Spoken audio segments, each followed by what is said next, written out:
The idea that the artist's work appreciates after their death is a very superficial view. What are you getting at? Are you proposing a new framework for understanding the value of art? Value is driven by story, whether commercially or psychologically. It is well known that many artists are only recognized after they passed away. But consider Banksy's Girl with Balloon. After it was shredded, its auction price was far higher than when it was in one piece.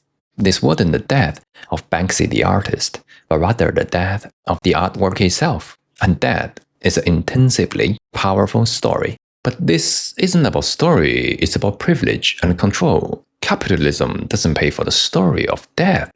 It pays for the state of rarity. When a painting becomes scrap paper, it is no longer a painting, but rather a physical token of a historical event. Capital is essentially an illusion of value. But more importantly, rarity itself is just a shared narrative. To separate rarity from its story is pure self-deception. There are countless pieces of unique scrap paper on this planet. So why is Banksy the only pile that can be auctioned off? Uniqueness alone doesn't create value.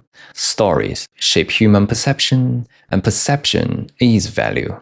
But attributing to this phenomenon to story is too romanticized. It's actually an expression of a primal worship of violence and destruction in human genes.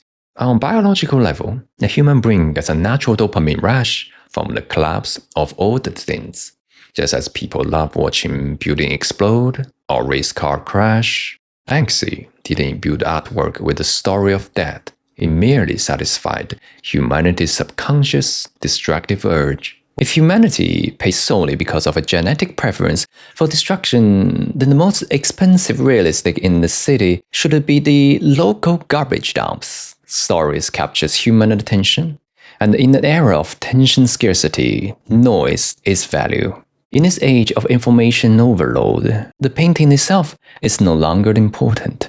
What matters is that the process of this destruction has become a magnet for attention. In this sense, the communicative power of a story directly equals the leverage of perception. What you call attention is essentially a product of a modern algorithmic filtering. Attributing this phenomenon to stories or perception merely romanticizes modern capital games. Capital doesn't care about the narrative of the artwork. It only cares whether the event manufactures enough uncertainty for speculative profits. And that in itself has nothing to do with stories. Well, by saying that, you essentially admit to the importance of stories, and that itself is a story.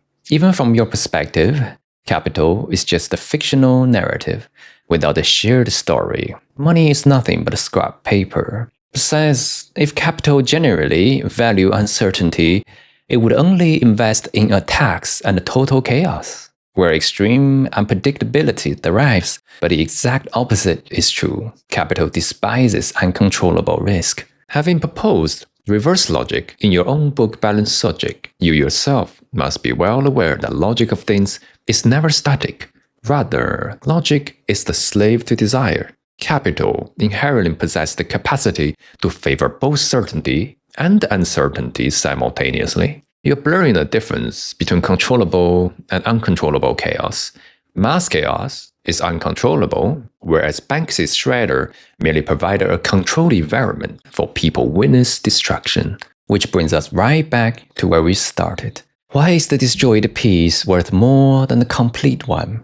You say it's just the capital showcasing controlled chaos, but ironically, that exactly proves the ultimate triumph of the story. If you insist on calling the triumph of the story, then it is humanity's most sorrowful victory. Humans dare not look directly at the nothingness of destruction, so they must use story to comfort themselves. Well, a story remains a story after all.